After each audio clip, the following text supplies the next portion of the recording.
In this video, we're going to talk about the possibilities for viral life cycles. And we'll put life in quotation marks because, again, viruses are not actually alive. So there are two different types of viral cycles or viral replication cycles, and those are the lytic cycle and the lysogenic cycle. And these are very different in terms of the length of time and how it affects the host cells. So I always recommend that students think about the meaning of the word lytic or lyse. So the lytic cycle involves lysis of the cell, and a lysis of a cell means to break the cell.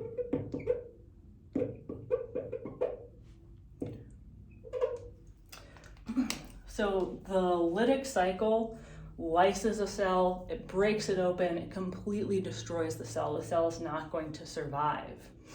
In this case, it's only when the cell has broken open that the virus particles are going to be released. Oh, and a little side note here, we'll say that viral babies or new copies of the virus are called viral particles. Because again, they're not cells.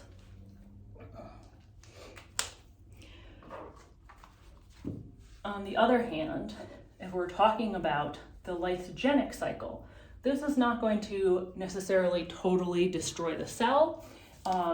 It might not cause the cell to burst, but in this type of viral cycle, you're actually going to see the virus integrate into the host genome. So literally, the virus is going to put its genome into the host genome. So here we have a host cell, and we have some viral DNA. And in this case, we're also going to have the host DNA, and I'll draw this as human DNA or linear DNA. It doesn't have to be human, but DNA that's more like humans than bacterial DNA. I'll label this as host.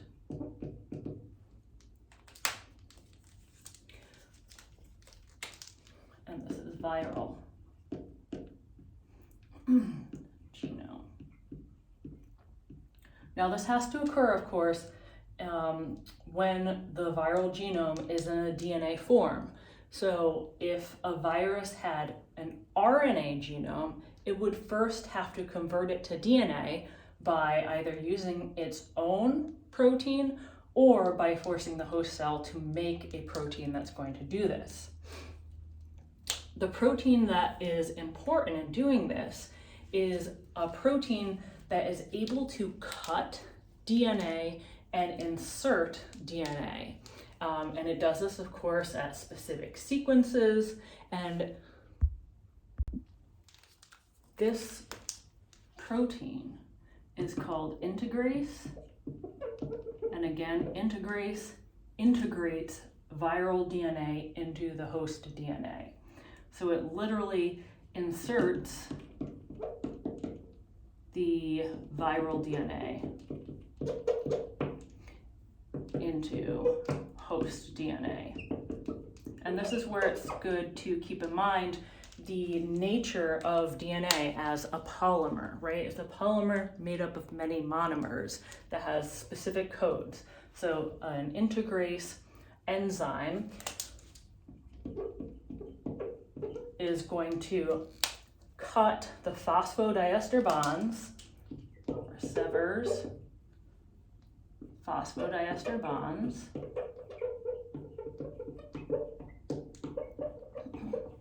in the DNA polymer, and then it's going to insert the viral DNA, and then it's going to synthesize phosphodiester bonds to make sure that that viral sequence is really part of that continuous DNA molecule. And so the result of that, we'll draw it in the host cell here, is that we are, again, cutting. We're not removing bases necessarily from the host genome. Instead, we are going to keep the host genome sequence,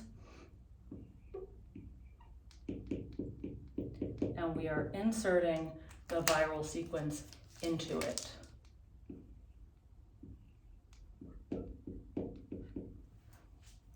So now this is all one continuous piece of DNA. This is called a provirus.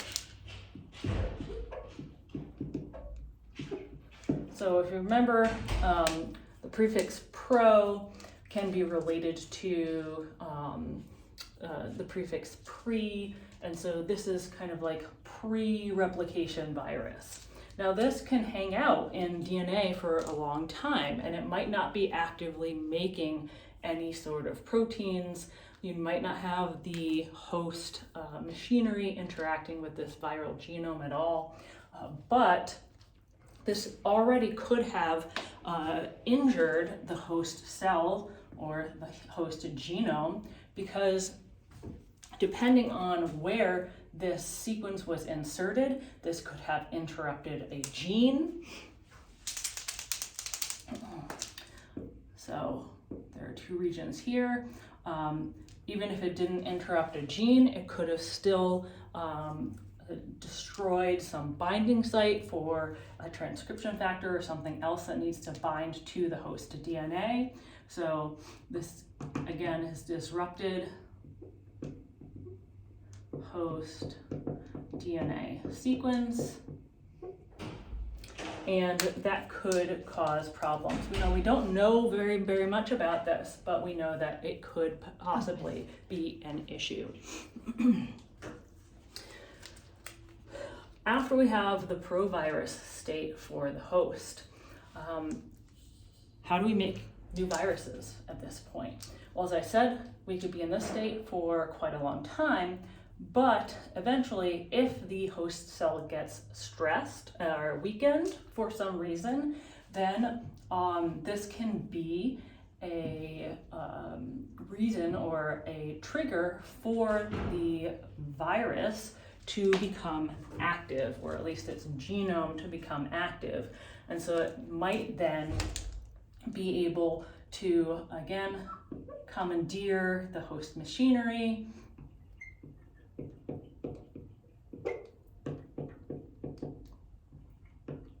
commandeer host macromolecules, and then eventually it might pop out of the genome.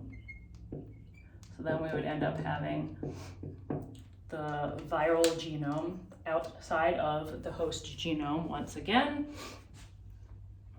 And then we would start making new viral genomes. So we have the host intact, and now we're going to start making new viruses, or new viral particles. And oftentimes these guys are released through the budding off of the membrane. So if you recall this from intro bio, this is the opposite of phagocytosis. So you bleb out the membrane until eventually you get a complete circle. And essentially, when this happens, this allows a virus to gain a phospholipid membrane, phospholipid bilayer, and also it's depleted some of the phospholipid bilayer from the host. And inside of here would be the virus, or the rest of the virus, the capsid, which is made up of proteins, and the DNA inside of that, and then we have this lipid on the outside.